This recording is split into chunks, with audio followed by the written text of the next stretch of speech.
Hey guys, welcome back to Motorcycle Maintenance Channel. We have a new series of shows coming up based on this R3 motorcycle. It was stolen from a mutual friend of ours, which is an unfortunate fact of these things get stolen just because they're light and easy to take away, and there's a lot of really crappy people out in the world. But they stole it, and it looks like they laid it down on the right side, and they damaged it a good amount, a bit.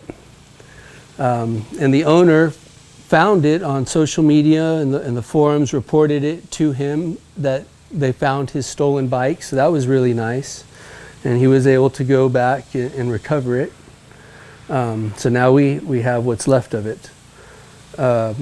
So they laid it down on the right side, which is something all of us as riders do from time to time. You know, it'll happen eventually. It's happened to me, it'll happen to you guys, I'm sure. And I know a lot of people have an R3 motorcycle. So it's good that we have it here so we can show you guys, you know, how to repair it. So as to the damage, it was damaged here. This clip-on got bent like this. They, of course, tried to hot wire it and messed up the ignition. And so that the ignition will have to be replaced. We'll show you guys how to do that. They broke the clutch assembly. So we're going to be changing the lever and clutch assembly out. They jammed a screwdriver into the keyhole of the gas cap. So we're going to be replacing that and show you guys how to replace your gas cap. Maybe if our buddy wants to, we'll even put a quick release gas cap like they use at the track. Maybe not a keyed one. We'll see what he wants to do.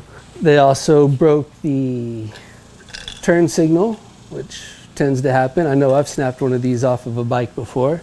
I'm sure you guys have too, which gives us an opportunity to show you guys how to do the LED flush mount indicators, which are so popular amongst the community. They also cracked the clutch cover, crankcase cover, which I showed you guys how to do on a CBR 1000. Now we're going to do it on an R3.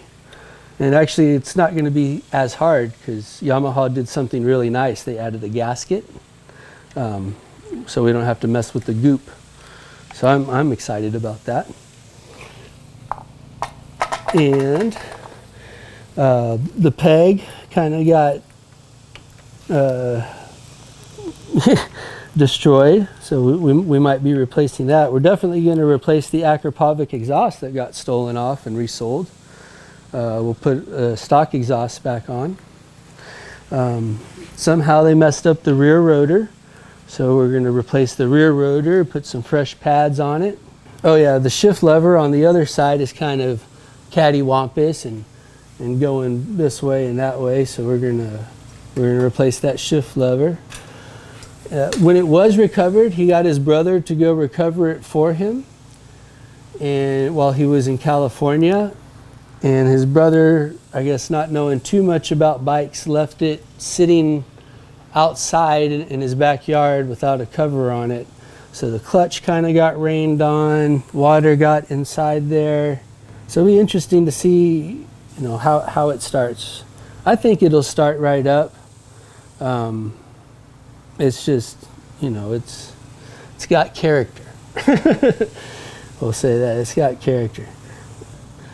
It's a 2017 R3, so still a great bike. If it starts up and clicks over after we change the oil, re-lube the clutch plates, and, you know, set it up back together, could make a nice commuter or even a track bike for somebody. Anyways, I hope you guys stay tuned to find out if we can get it back up in running condition. You know, see where it leads us.